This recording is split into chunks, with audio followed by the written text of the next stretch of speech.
Hey folks, it's Ben.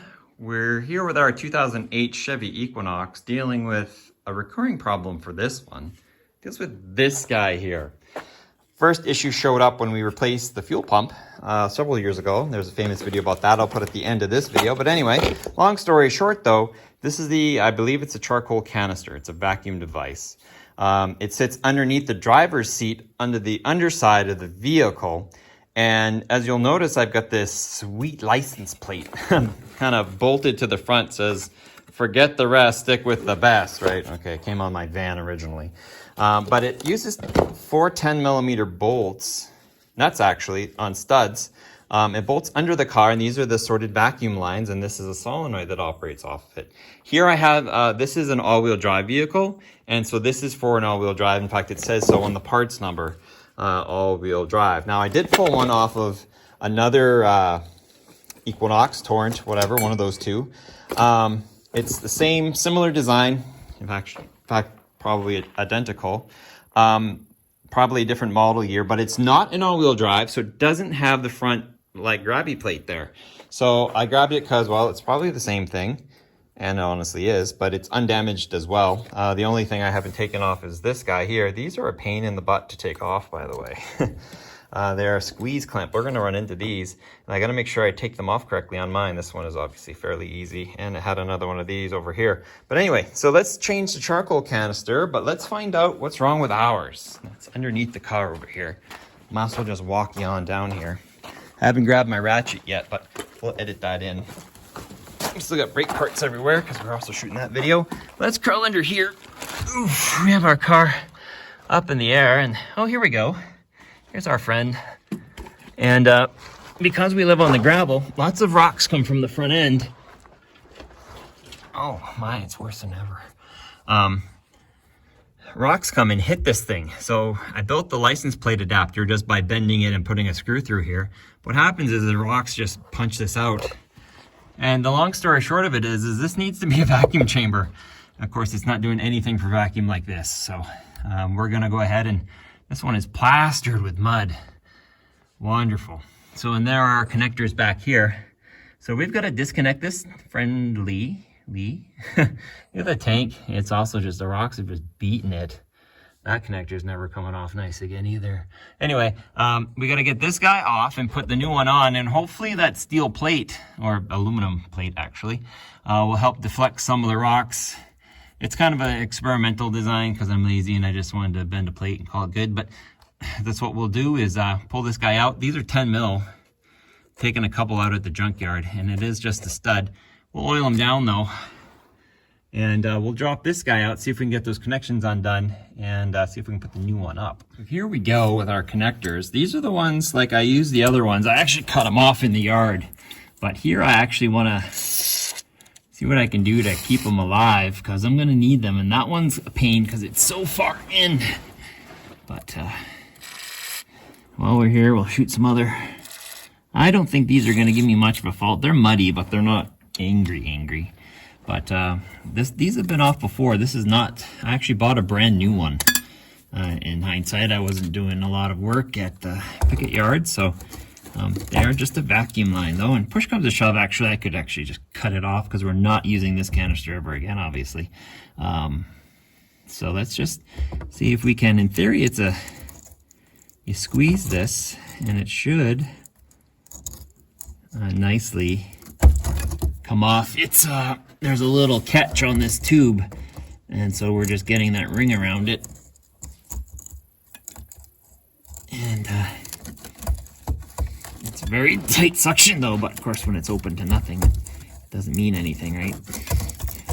But I was able to get it off successfully before. Let me get a slightly tighter wrench there.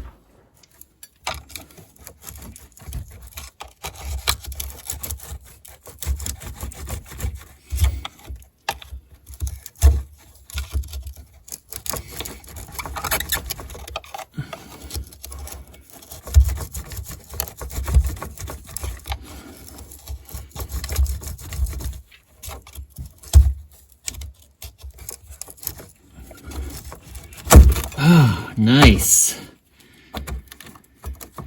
There's dirt in there anyway, but this is gas system related, so that's that one. This one actually comes off fairly easy because it's just an outside squeeze me unit.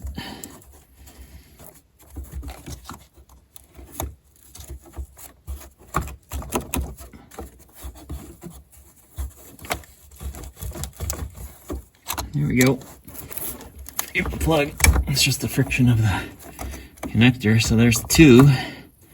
And then this is a hose. And it comes back to this other one here, which is just another one of those connectors. But the hose goes in it this way, so it's the same setup. So I should be able to get it. But once again, this thing is just riddled with dirt. And I'm way off frame here too. There we go. This one. Same as this back one, but just in a different spot. Angrier. So angry.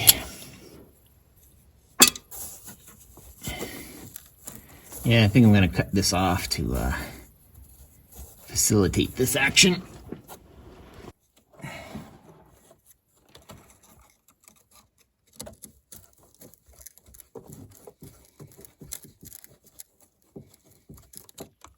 Blah. Finally got that disconnected with enough prying, poking, and cutting. And then the 10mm studs were easy. They came out aces. I have all four over here now, so that's good. And then the only thing you got to look out for is that there is an electrical connector up here, which is dangly here. It gives you lots of space when you drop it down. But that's what hung me up the first time, and I'll show you what I mean. This one weighs easily twice as much as this one. Mostly I think because of dirt, but there's our connector. The issue I had is when I bought an Apple one, it had the wrong solenoid in it, so I actually had to reuse the original one on this, and I think it's just a matter of it half turns out and comes up. If I had to guess, yeah, you half turn it, maybe 180, maybe not, but you turn it and it comes out, and you can replace it with mine. So I have a new one around here somewhere. And Rock Auto even sells an adapter to switch from what you have to what it is. So I always get that adapter because I can never remember which one it is, but it is that connector right there because that came off another Equinox. It's just, yeah, I'm guessing it's completely full of dirt.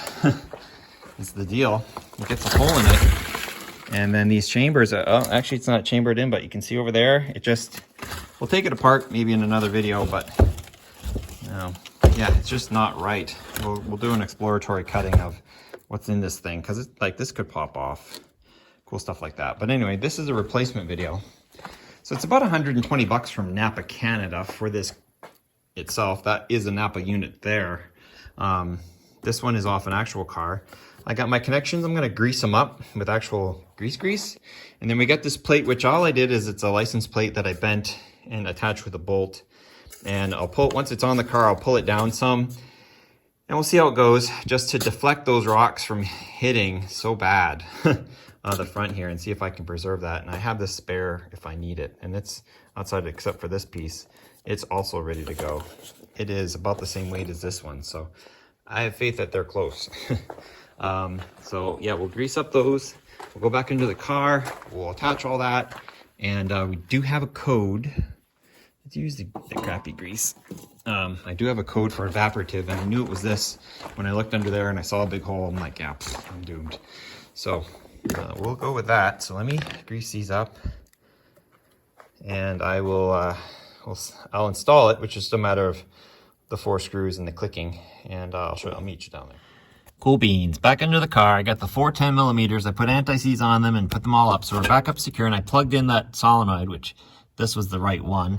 We've got our plate here, which hopefully, I almost have to bend it down more just to, I don't want to, I just need it to act as a rock brake, right? So rocks come and hit this thing for a little bit and see how it goes. Hopefully it doesn't hit the drive shaft and make loud noises, scare the wife. And so now we've got our last 3 connectors here, which is the fun part. This one's easy. It should go right on. In fact, I should probably clean these. Let me grab some Q-tips and we'll just clean the insides of these. Maybe they'll get any dirt out.